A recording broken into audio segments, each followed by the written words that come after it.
सर्वे भारतीयाः मम भ्रातरः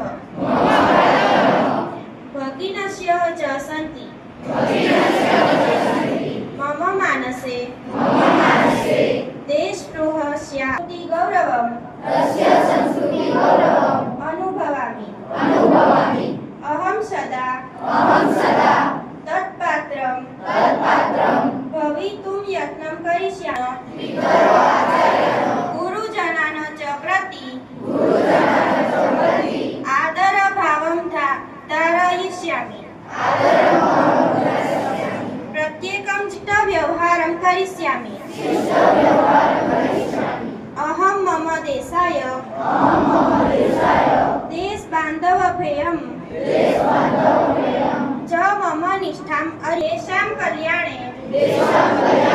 समृद्धो च एवं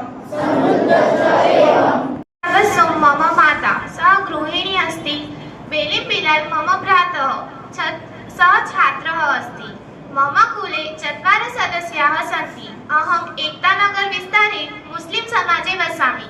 अहं 10th वर्गे पठामि मम विद्यालय नाम मम प्रधानाचार्यः अस्ति कडिया परवेजः मम वर्गाध्यापकः अस्ति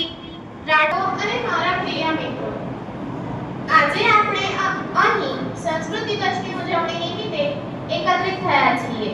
એ દિવસ જે આપણી સંસ્કૃતિનો પવિત્ર દિવસ છે